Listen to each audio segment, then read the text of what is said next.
Virgin Most Powerful Radio, sharing the gospel with clarity and charity.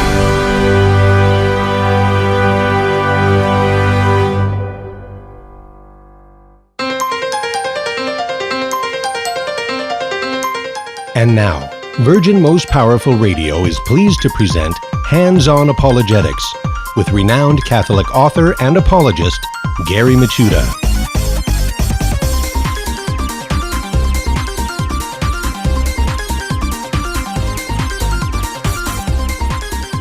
And hello, everybody. It's time for Apologetics. Yes, you have turned into the Virgin Most Powerful Apologetic Dojo. This is Hands-On Apologetics, where the rubber of catechesis meets the road of everyday life. Thank you for joining us today. And it's a great and beautiful day, and indeed, we're going to have a great program. And as always, you are part of the program, so please give us a call, 888-526-2151.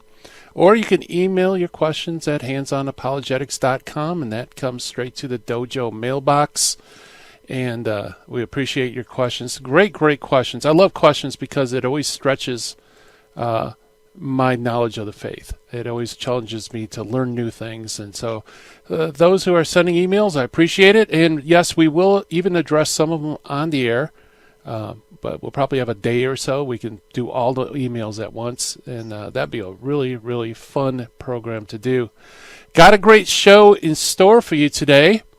This is a person who I met at a Catholic book signing in Jackson, Michigan, and we sat next to each other and struck up a conversation. And this person is an awesome authority. He is Dr. Brian Bradford. And immediately, I asked him, well, what was your thesis? And he told me that his thesis was on the roots of Islam. The pre-Islamic roots of many of their doctrines actually come from Christian heresies. And so, it was kind of like signing books was a secondary after that. We just engaged in this great conversation, and I've been trying to get him on the show. And for various reasons, he hasn't been able to. But today, he's going to come into the dojo. We're going to talk about Islam. So that's going to be a really fascinating subject. Can't wait to talk to him after the first break.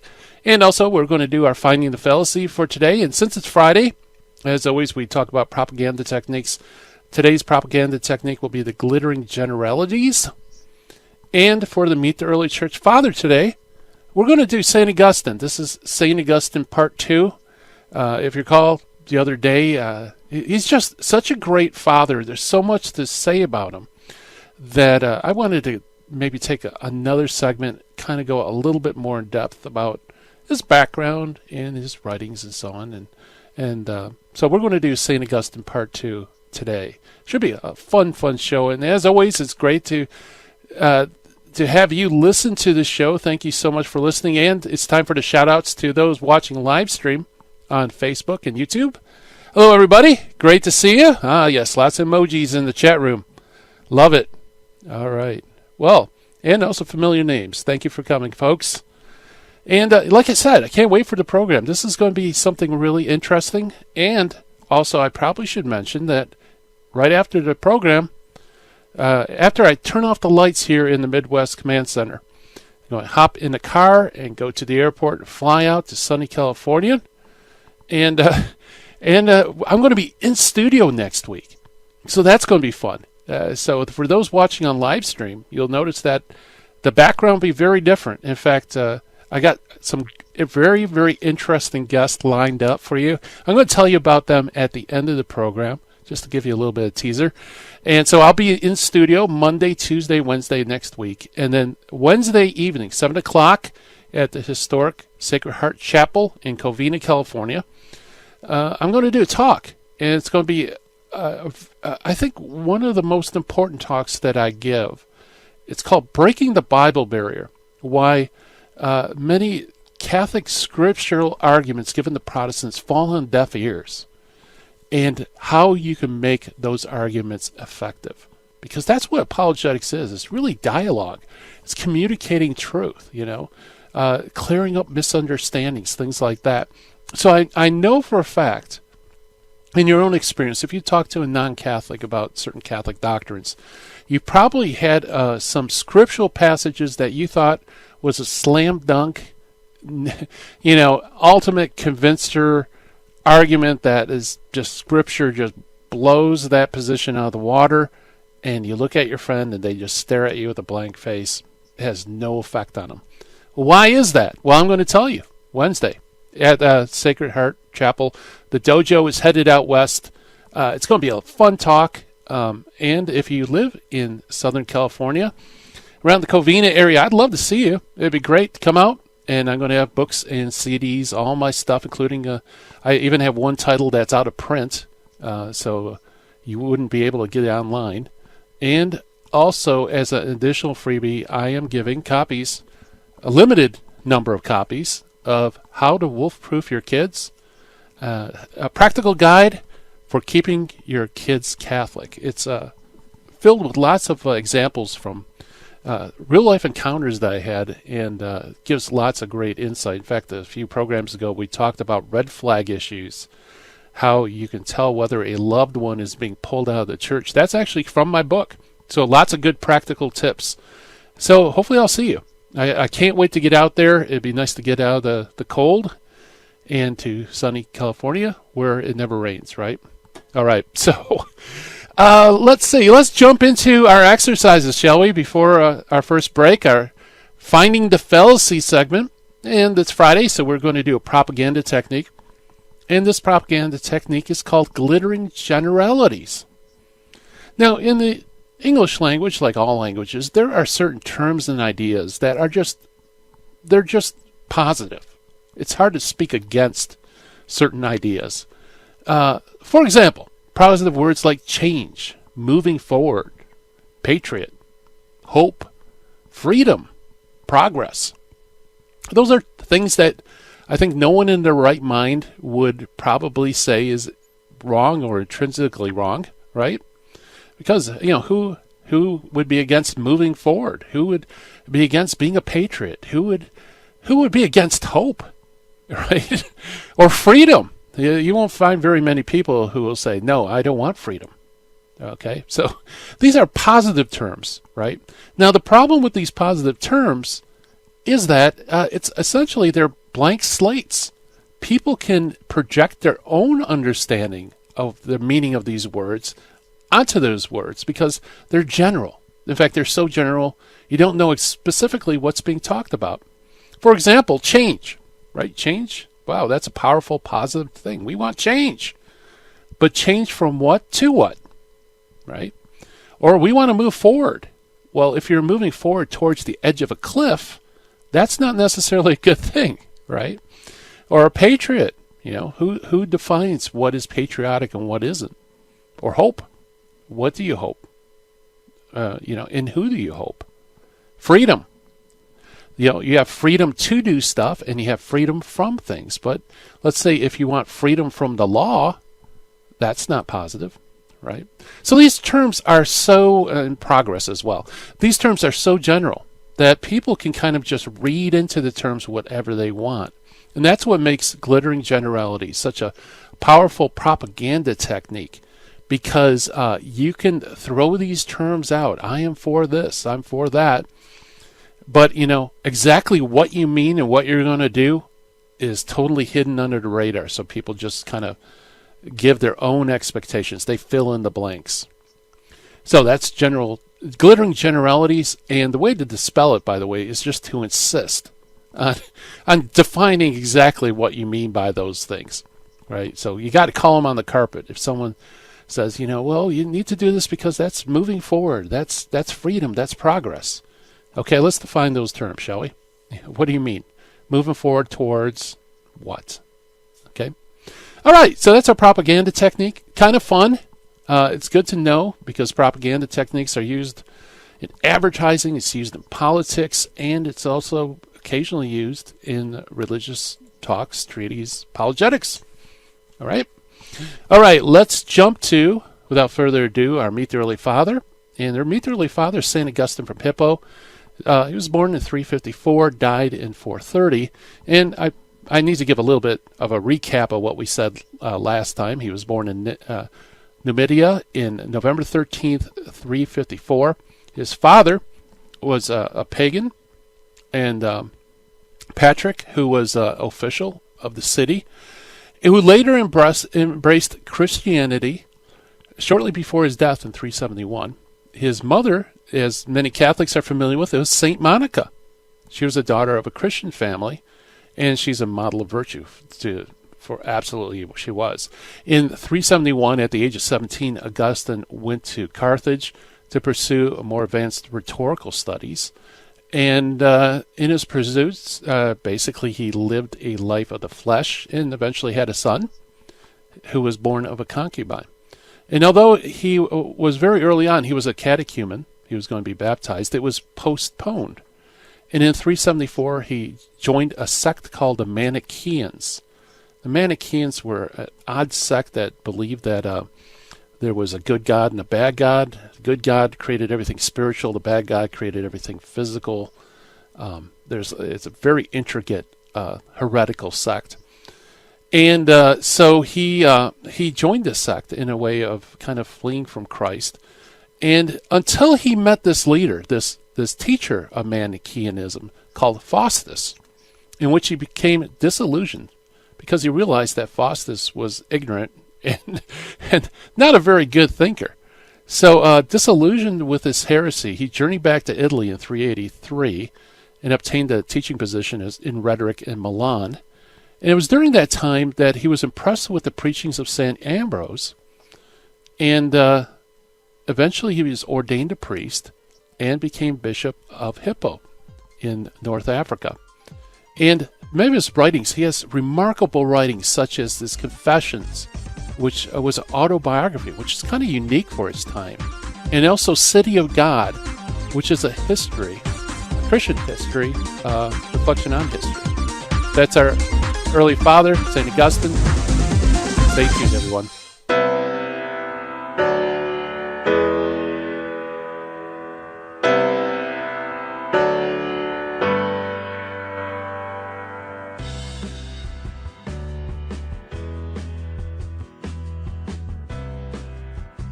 If you're a listener to Virgin Most Powerful Radio, you already know about Hands-On Apologetics with Master Apologist Gary Machuda. And if you're a fan of Hands-On Apologetics, then we have some exciting news for you. This February, Sensei Gary will be leaving the Apologetics Dojo in Michigan to visit the Virgin Most Powerful Radio World Headquarters in Covina, California. And if you'll be in Southern California this February, we have more exciting news for you. Not only will Gary be doing his live show from our Virgin Most Powerful Radio studio, but he will be giving a live presentation on February 20th at 7 p.m. right here at the Sacred Heart Chapel. That's Gary Machuda speaking live on the topic of Breaking the Bible Barrier, Why Catholic Appeals to the Bible Fail, and How to Make Them Successful. For more information, call 877-526-2151 or visit virginmostpowerfulradio.org. It is only because of your continued prayers and generous donations that Virgin Most Powerful Radio can broadcast live each weekday. We count on your spiritual and financial support because you understand the urgent need for Catholic programming that shares the gospel with clarity and charity, but without compromise. Please prayerfully consider becoming a monthly donor. You can set it up with the touch of a button on our website, catholicrc.org.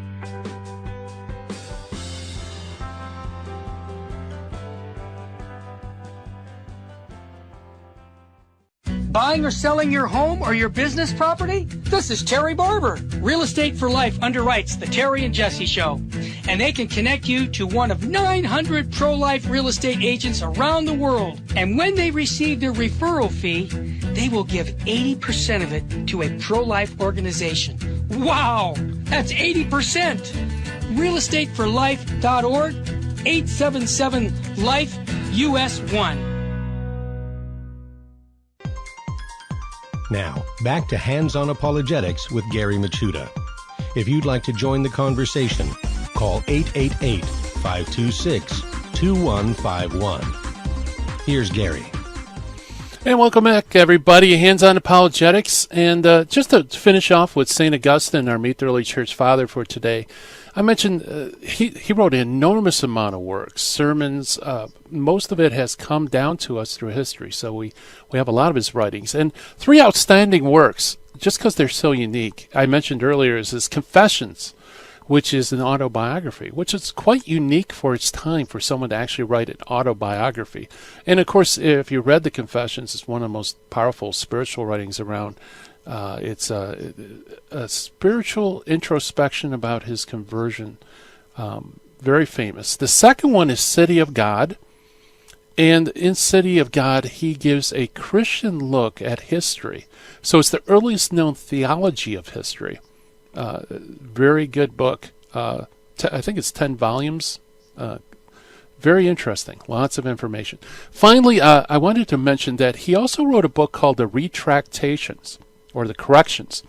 Now, this is probably the most unique of all. And this really shows you, I think, the intellectual integrity of St. Augustine is that near the end of his life, he wrote a book where basically he went over all his previous teachings and critiqued them. In fact, he was quite severe about some of the things he said. He didn't know if he continued to think about it and whether or not he continued to hold certain things.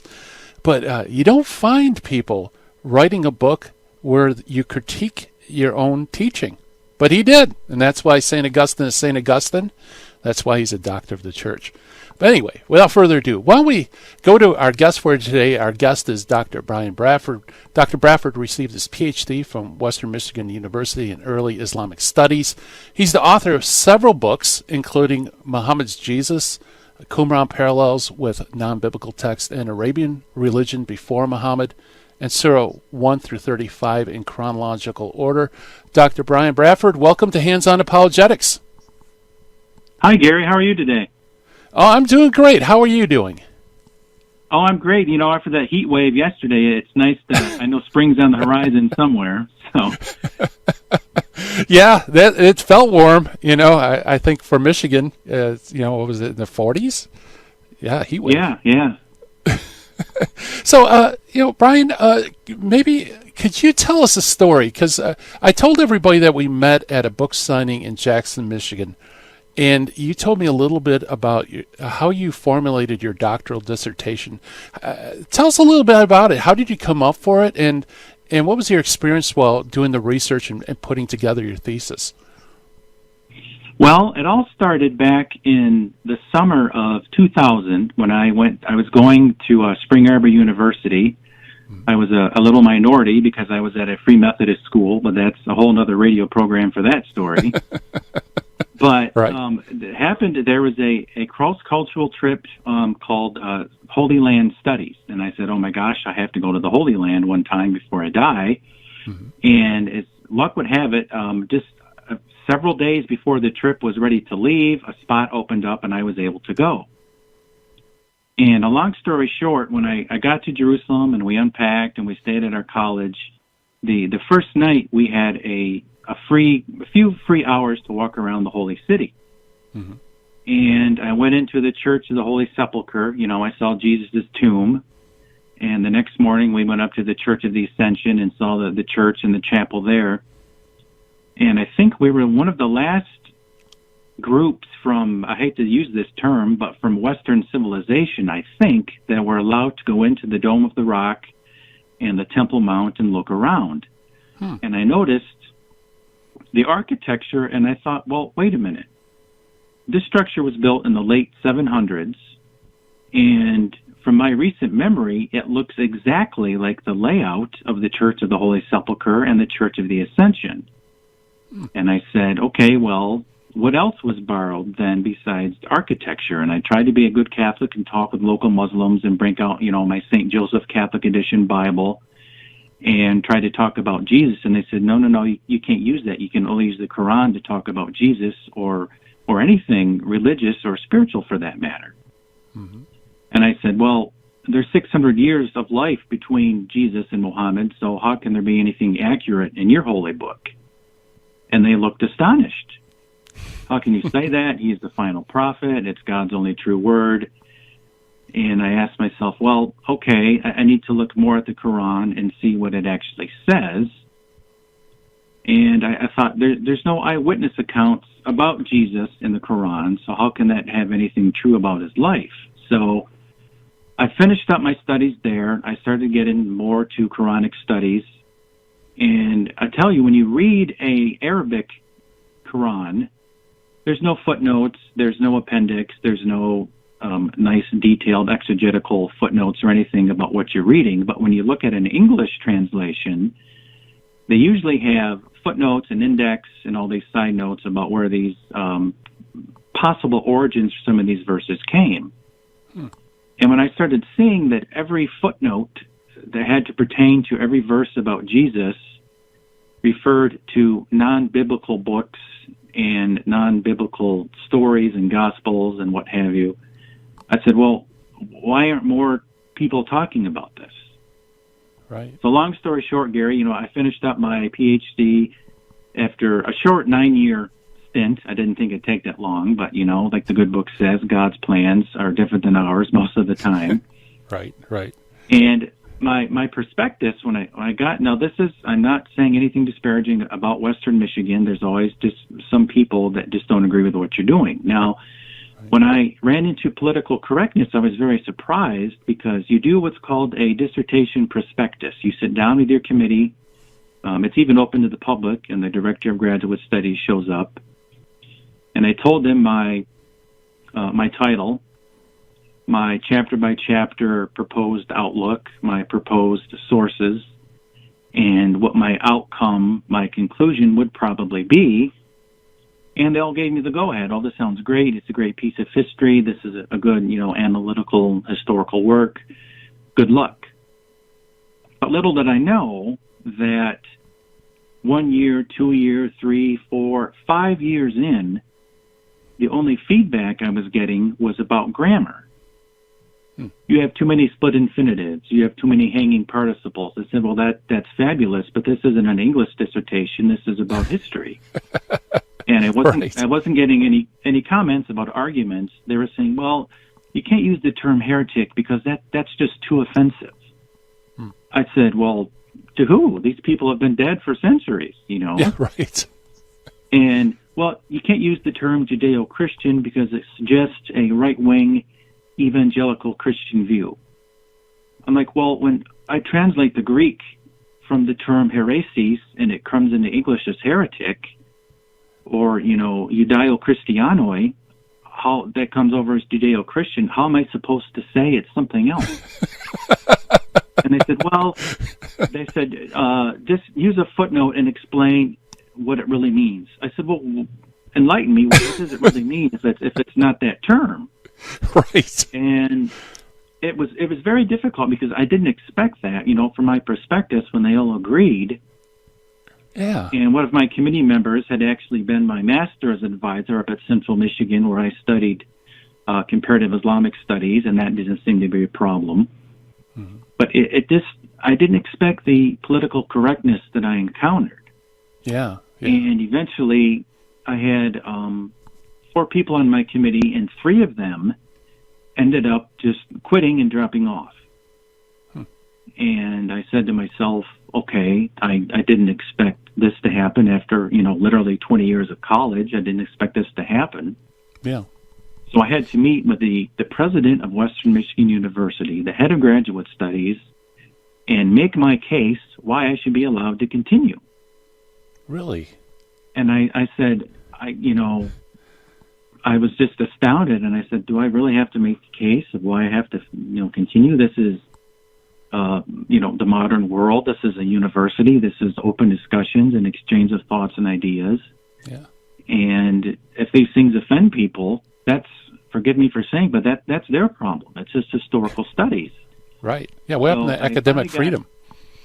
Right. And I finally got 2 people on my committee, one from the modern Middle East and another from the philosophy and religion department, who read my whole dissertation and approved it within 1 week.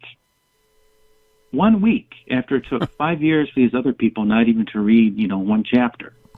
Wow. So it's all about God's timing, I didn't really expect it to go that way, but it worked out great. I did my defense and everything went very, very well. And I was happy to say that I got the first all high pass score in every category and every amount. And I think Dr. Paul Meyer was my advisor, and I'm always grateful to him for working with me and staying on my side the whole time. Yeah. And it was such a interesting study because it opened up my mind. I didn't want to come in with my Christian blinders on and say, okay, Islam is a Christian heresy and Muhammad is a false prophet, and I need to prove that. I didn't think that. I took all that off the table and I said, okay, we have a traveling merchant of the 7th century who's surrounded by Christians and Jews living in the desert. Okay, what really happened? And that's why I went into this. Right. Yeah. And so what was the title of your thesis? I wanted to find the origins for all the Jesus verses in the Quran. Okay. I thought to myself, okay, now let's, all these verses about Jesus healing people, about Jesus being born and speaking as a child and clapping his hands together, and these little clay birds he made comes to life. I said, I'm a pretty good Catholic, and I don't remember that in our gospel. So where did those come from? Right. And the more you read, they're from as early as the 2nd century, and I found that just amazing. Yeah. How there was really no historical. I mean, the Germans did some studies in the mid-1850s and 60s. But eventually, in the modern political climate, anything that was done to criticize Islam or Muhammad was seen as Islamophobic or bigotry, or those words that, certain academics like to throw out. Right. And I just looked, if the sources say things that prove it, well, then that's got to be true. Right. Yeah, and I don't think it's even in the ballpark of criticism if you're trying to do an academic study to find the roots, the sources of a particular text. Does it really matter if it's a religious text or not, Right, right. It's just part of academia. Yeah, that's an amazing story. And we only have maybe 30 seconds before the break. Your findings, did it shock you, what you found, or was this something that you expected? I expected it somewhat, but I was shocked for the fact that I discovered what can be called almost blueprints for the character of Muhammad and templates for what could be considered the religion of Islam as early as, the years 200 and 300. Wow. Yeah, almost absolutely. What I like to call, excuse the offensive term, but a heretical jigsaw puzzle that kind of turns into these movements later on with, 700-800 AD. Right. Yeah, very good. Well, we're talking to Dr. Brian Bradford about, I guess you could say, the pre-Islamic roots of Islam. Lots of great stuff coming up. Stay tuned, everybody.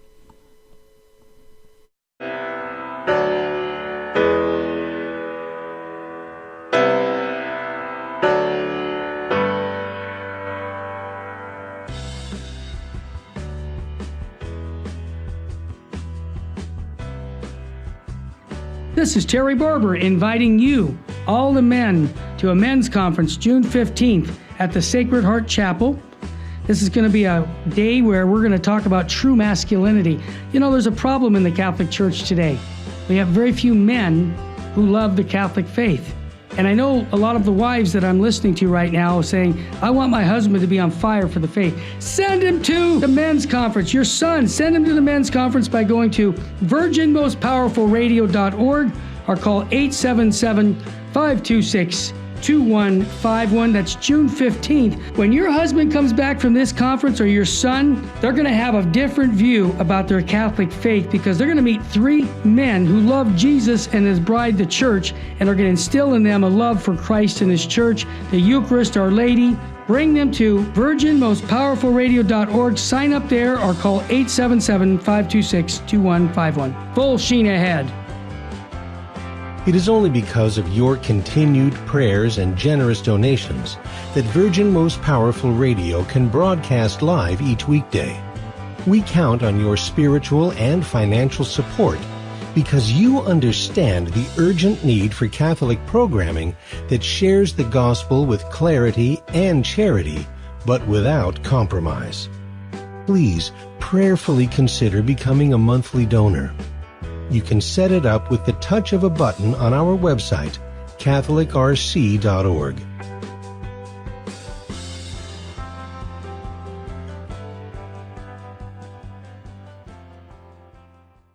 Buying or selling your home or your business property? This is Terry Barber. Real Estate for Life underwrites the Terry and Jesse Show.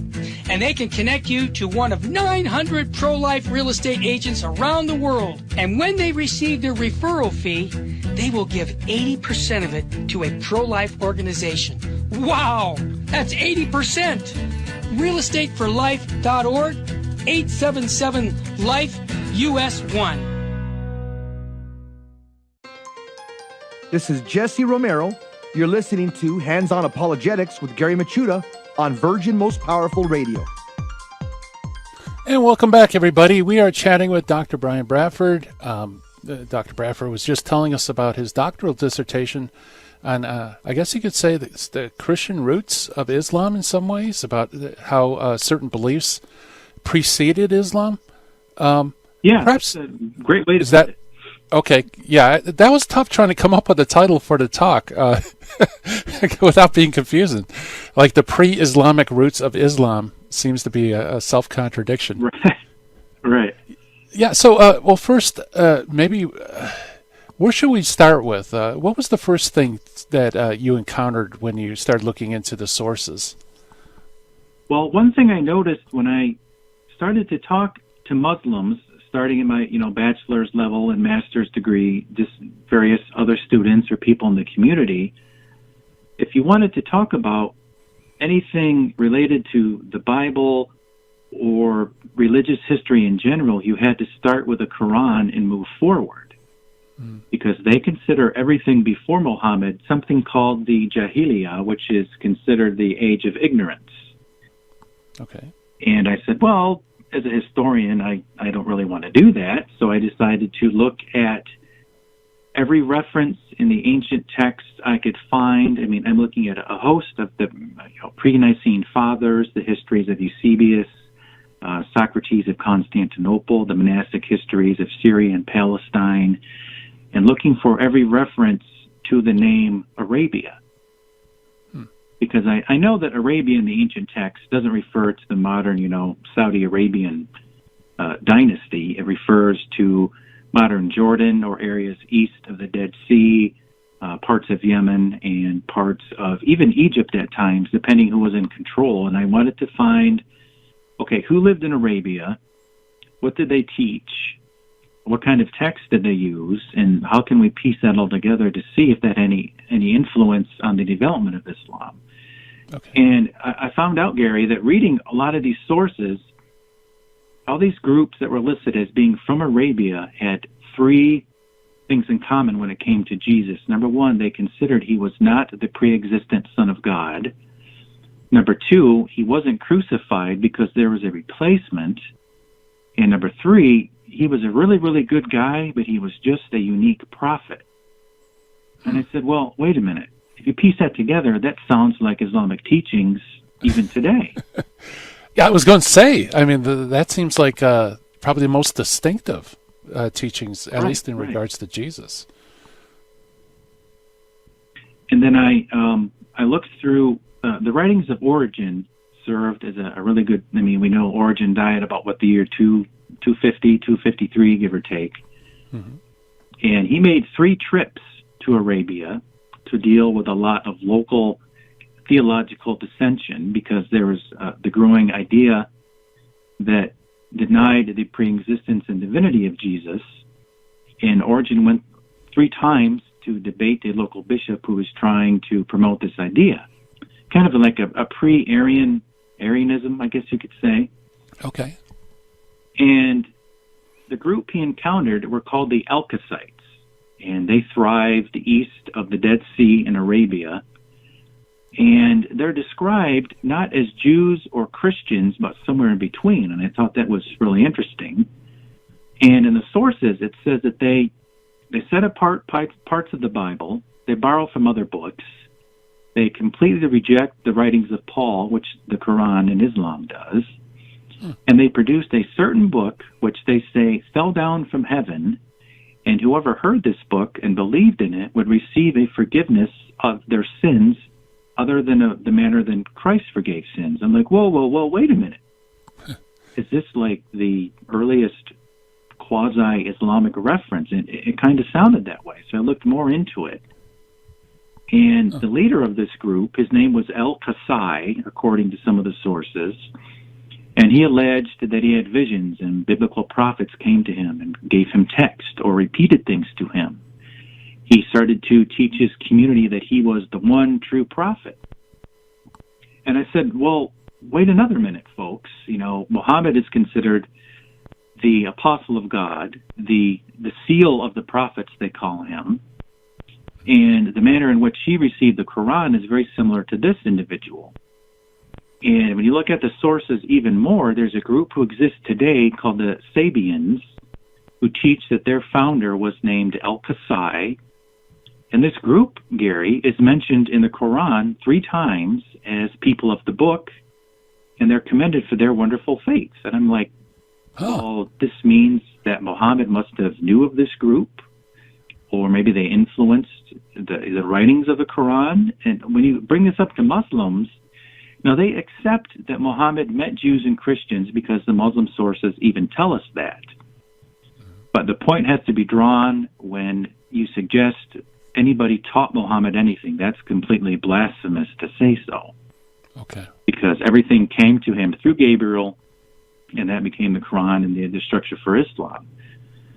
And one of the conclusions in my dissertation was we have this group, the Al-Qasites, who Origen met probably about the year in the mid-240s, I would think. A heretical group who Origen encountered, and they're actually mentioned in the Quran, but they're named the Sabians. And I'm like, that's just fascinating. Yeah. So I started to go on farther, and I said, well, if you look at the historical composition and context of the Quran, Muhammad must have knew of this group.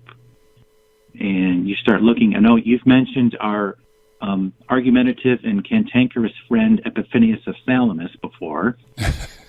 Yes. And his wonderful work, the Panarion, and his sources in his documents in the Panarion are just amazing for all the things he lists from people in Arabia. And it's just, I mean, the difficult thing I had was I couldn't find every book, chapter, and verse of the Panarion, even through interlibrary alone. So the only thing I could find was about 612 pages of the Panarion, all just entirely in Greek with not one word of English.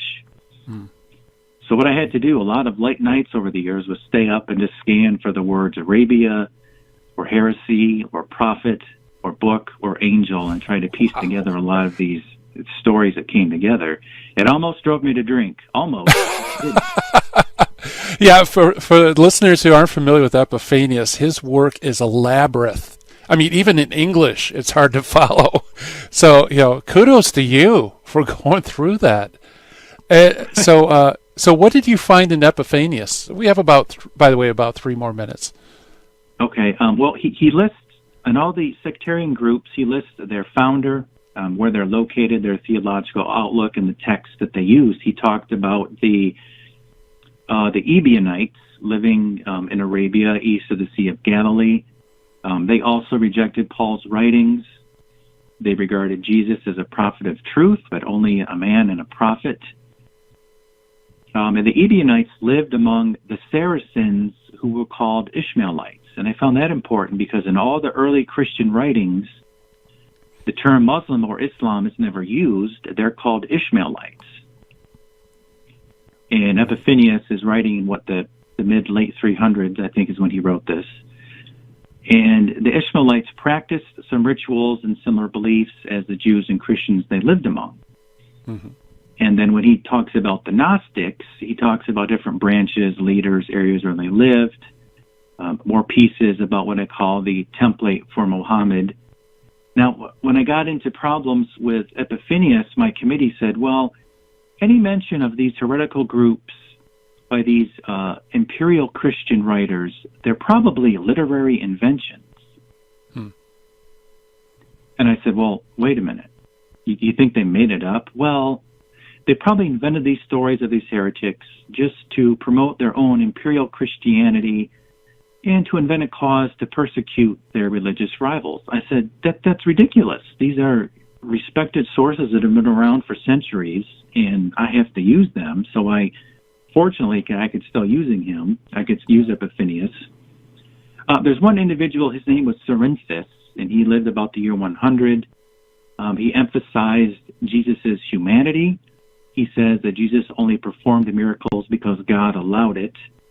He also taught that Jesus was unable to go any physical suffering. And this Cerinthus collected his religious doctrines in a book, he says, and an angel gave him. And he taught his community some of these same ideas as well. And I said, well, that's more of a template for Muhammad's character in Islam. Yeah. And I know you've talked about the Marcionites before, Marcion. Right. And he's another individual described as possessing a library of heretical texts. He altered them to fit his own doctrines. He lived in Arabia as well. He taught that Jesus was not crucified, but instead fled to the good God above to avoid death, which is what also Islam teaches today as well. And I said, there's just more and more pieces that you can look at historically, several centuries before Muhammad even comes on the scene, that you could argue are blueprints for Islam. And I found that just amazing. I mean, when you read about the Manichaeans, who says that Mani learned from a Saracen and other various other sources as well.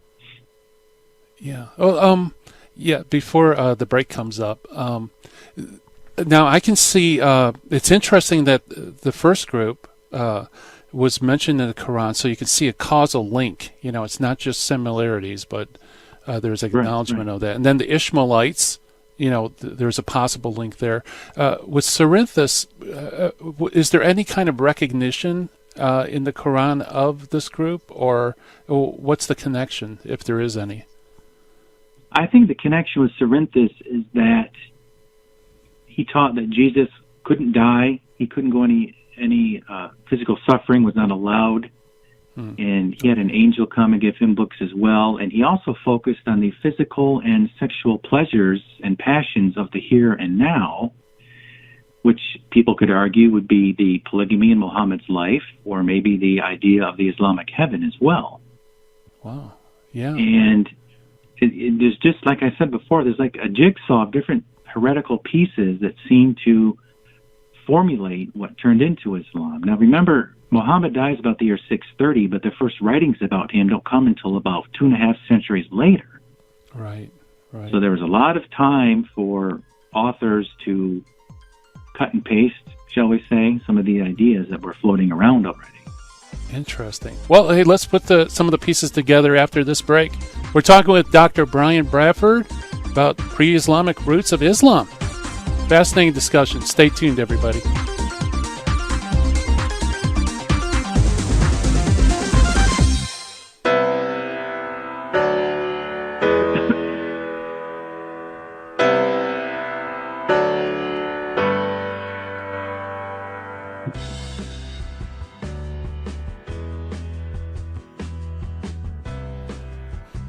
If you're a listener to Virgin Most Powerful Radio, you already know about Hands-On Apologetics with Master Apologist Gary Machuda.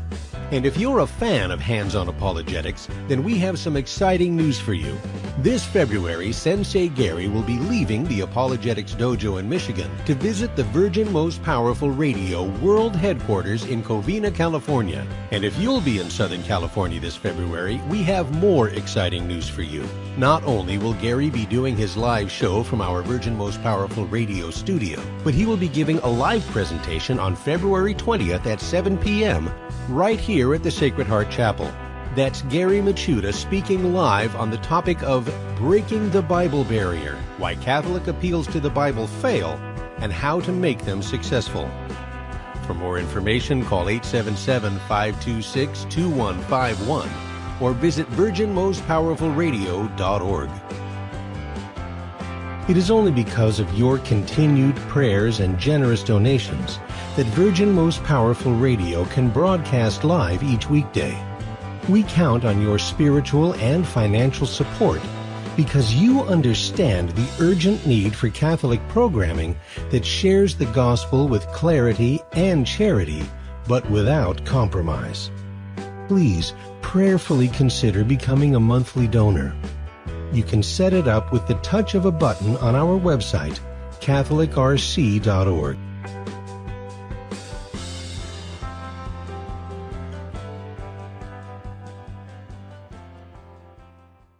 Buying or selling your home or your business property? This is Terry Barber. Real Estate for Life underwrites the Terry and Jesse Show. And they can connect you to one of 900 pro-life real estate agents around the world. And when they receive their referral fee, they will give 80% of it to a pro-life organization. Wow! That's 80%! realestateforlife.org, 877-LIFE-US1. Now, back to Hands-On Apologetics with Gary Machuda. If you'd like to join the conversation, call 888-526-2151. Here's Gary. And welcome back, everybody. We're talking to Dr. Brian Bradford about the pre-Islamic roots of Islam. And by the way, if you want to join in the conversation, feel free to give us a call, 888-526-2151. Well, Dr. Bradford, you kind of touched on the Islamic understanding of the non-crucifixion, I guess you would say. Can you explain maybe a little bit about how Muslims understand what happened during the crucifixion and how it ties into those groups? Well, Jesus is mentioned in the Quran about 32 times, give or take. And long and short of it was he was not crucified. It was somebody crucified in his place. He was zapped up to heaven by Allah, where he remains today, and he will come back at the end of time with the Islamic Redeemer called the Mahdi, and they will usher in a worldwide era of Islamic peace. Mm-hmm. Now, the idea is he wasn't crucified because God did not allow his prophets to be killed. And if we look at some of the other groups that were floating around Arabia at this time, there's something called the Treatise of the Great Seth, which dates to about the 2nd or 3rd century AD, and it's from a group called the Archontics. And the Archontics were some monks who lived in caves, had spiritual revelations, and now get this, Gary, they often dressed as Christian monks to sell their documents to people. And I thought that was fascinating. And they say, if you look at some of the sources, that Jesus was speaking to his followers, and Jesus said something to the nature, I did not suffer as they had planned. I was not afflicted. I did not die in reality. My death was not really me. It was Simon who helped me carry the cross. Everybody was tricked, and I'm going up to heaven, and I'll be back later. And Islam teaches that same idea. Now, it's not until about the writings of al-Tabari, which is one of the great Muslim historians, about the mid-800s, where the agreed consensus is when the Jewish authorities came to find Jesus hiding out with his disciples, that Jesus used his magic and made everybody around him look like him. So the Jewish authorities just took the first guy. It didn't matter. They all looked the same anyway. And he went and got crucified. Well, Jesus was taken through the roof of the building they were hiding, and he was taken up to Allah safe and secure. And this idea goes way back to the writings of Basilides, which is very early, and he's mentioned in some of the early church historians as well. And he was starting to say that the same thing, that it wasn't Jesus that was crucified, it was somebody else. I think it's in the writings of, I think it's Irenaeus who writes about him about the year as early as 180. And he says that Jesus did not suffer death, but it was Simon, a certain man of Cyrene. And this Basilides taught that. And Basilides apparently wrote his own 24-page or 24-book summary in the Gospels, and he invented certain prophets and certain ideas about Jesus. And Basilides, I think he died about the year 130, 135, so that's very early for this idea to be floating around, that there was a substitute for the crucifixion, and it wasn't Jesus, and that's exactly what Islam teaches. And that's also how Islam explains all the different Christian denominations, that when everybody thought Jesus was being crucified, but it really wasn't, each person watching went back to their own particular nation, and that started all the confusions about the different Christian denominations. I mean, regardless of what real history tells us, we know that's not true, but that's how they teach that event went down. Yeah, yeah. Well, I'm just imagining, couldn't Muslim apologists say, well, see, that is the historical sources, that this proves that, our understanding of Islam actually predates that people believed it, just like the Prophet taught? I've asked them that, and I said, well, because they say, from their point of view, like I asked one Muslim individual when I was over in Israel, I said, now, if all these ancient pre-Islamic sources detail these things that did not get into our Bible, how did they end up forming your religion? He says, well, they didn't. They were kicked out of your church because they knew they were true. There's nothing of truth in the Bible. You can't use anything there to defend your faith or anything. And like I mentioned before, you can acknowledge that there was probably some exchange of ideas between Muhammad and some of these monks who surrounded him. Mm-hmm. But the fact that he was maybe taught or learned something outside of the Quran, you're not allowed to say that, because the idea, of course, is that Muhammad was illiterate, he couldn't read or write, and it was all through the angel Gabriel. Right. Yeah, so that had to be supplied through divine revelation alone. Right. Now, when you get into reading about the role of Gabriel, that's a whole other story. That's one of the books I'm working on right now, hopefully be done by the end of the year, is the Judeo-Christian Gabriel versus the Islamic Jibril, because without the angel Gabriel, there would be no Islam at all whatsoever. And it's important to look at his character, too, and the role that he played in that. And when you start reading about the Muslim sources about Gabriel, it's even more scary about some of those things. But that's for another topic. So yeah. Well, we'll have to have you back on to talk about it. Oh, there's a lot to talk about, that's for sure. Now, you mentioned earlier that Muslim sources are very late. And I know that there are people like Robert Spencer, for example, wrote a book on whether or not Muhammad was actually a historical figure. Where do you come down on that?